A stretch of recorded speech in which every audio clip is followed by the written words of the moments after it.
mysterious pyramid in the woods, and an outdoor stone-cut bathtub? What do these strange things have to do with America's first and worst presidents? Come along with us and find out.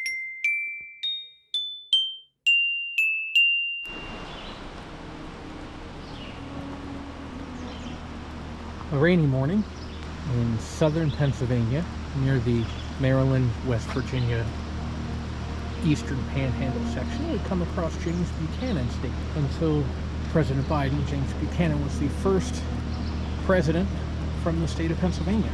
And in this beautiful, serene location, streams, woods, we come across this monument here to President James Buchanan. This is a location near Mercersburg, Pennsylvania, a little area called Cove Gap, where James Buchanan was born. Lived here, I believe, for the first 6 years of his life, until his family moved up the road to Mercersburg itself. Widely considered perhaps one of the worst presidents of the United States.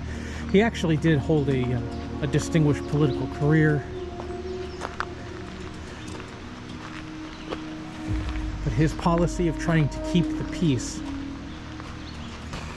couldn't solve the issues that led to the American Civil War. The 15th president, James Buchanan.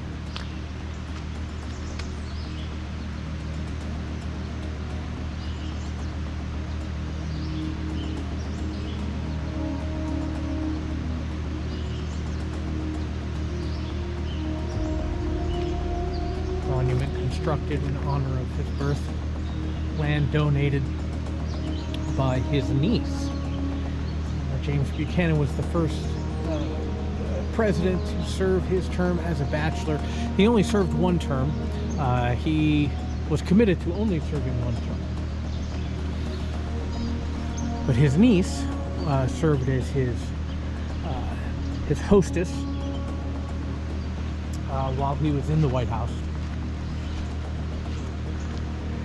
Harriet Lane. The memorial to Buchanan's birthplace was orchestrated by Harriet Lane when she wrote her will. The design and construction would not be completed until 1907, 4 years after her death in 1903.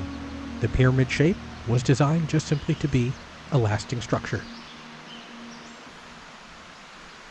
Buchanan, a Northern Democrat, was a man of integrity, and his platforms and positions reflected his personal virtue. But he also felt that keeping the peace of the growing national divide meant further and further compromise and appeasement between the Northern and the Southern causes, fearing that a strong hand would rip the nation apart.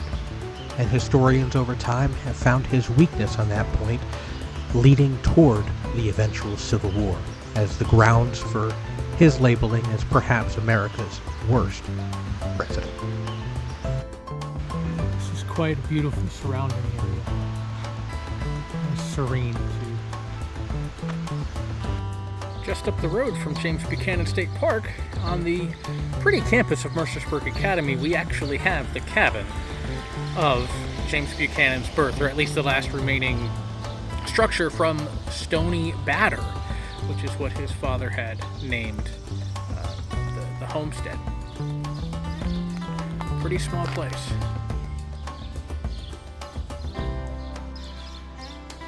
The cabin, again, relocated a couple of times throughout its years, but it's been placed here since, I believe, 1953, here in Mercersburg Academy. Mercersburg, where his father James Buchanan had lived with his family there at Cove Gap for about 6 years, and then moved on up to Mercersburg, just right up the road. The small hamlet of Mercersburg still contains Buchanan's original home, now repurposed as a local restaurant, as well as some other ties to the Civil War and presidential history.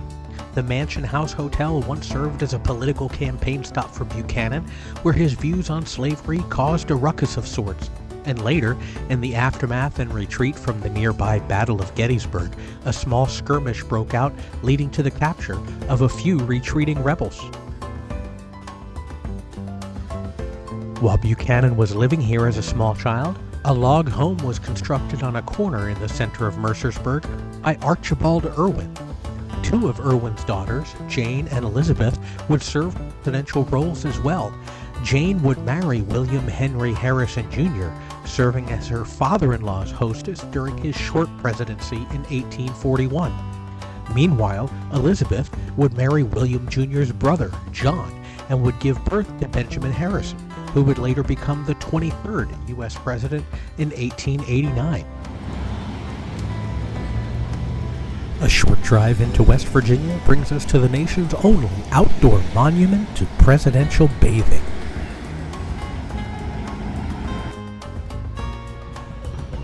In the eastern panhandle of West Virginia, at Berkeley Springs, West Virginia, in the middle of town, we're actually at the smallest state park in all of West Virginia, and the only one inside of a town, I believe, Berkeley Springs State Park.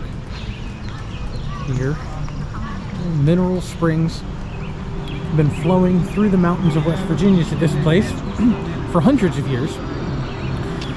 Originally, and then Lord Fairfax had some land, and he sold the land here as well. George Washington, when he was a young lad at the age of 16, as part of a surveyor team written about in his journals, had come on here as well. Many early American politicians had been in here. This actually became one of the prominent resorts of the early American Republic. The old Roman bathhouse, built in 1815, I believe, where you can still get some spa services done today. Here, George Washington's tub that he would frequently bathe and relax in as well. These minerals still spring, and they flow at a constant temperature. It's not terribly chilly today. It's in the 60s, but it's not terribly warm. The water's warmer. For centuries, natives have come in here for the therapeutic effects of the water. The mineral water through here as well. Couldn't quite get a soak in today. You can get in the main bathhouse right over here. They have full-on spa services, facials, massages, skincare, saunas. And then over in the Roman bathhouse, they have you can do a soak in the old Roman baths that are still there. They were booked up when we came on in today, so feel free to check them out if you'd like to schedule dipping yourself in some history.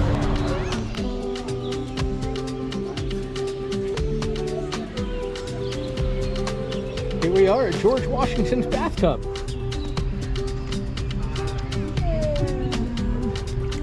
And you know, the temperature is not really that bad. It is right there in that nice range.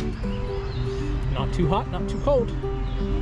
At nearly 1,000 gallons a minute, water is fed through the mountain springs at a constant 74.3 degrees and was a luxurious draw for not only George Washington, but also for many prominent early American founders and military leaders. The cutout of Washington's bathtub is not actually where he bathed, but was recreated in the 1930s to represent the type of bathing tubs and pools that would have been used in the late 18th century before the enclosure of the bathhouses. Still, it's pretty fun to recreate some history with the same waters as the first president.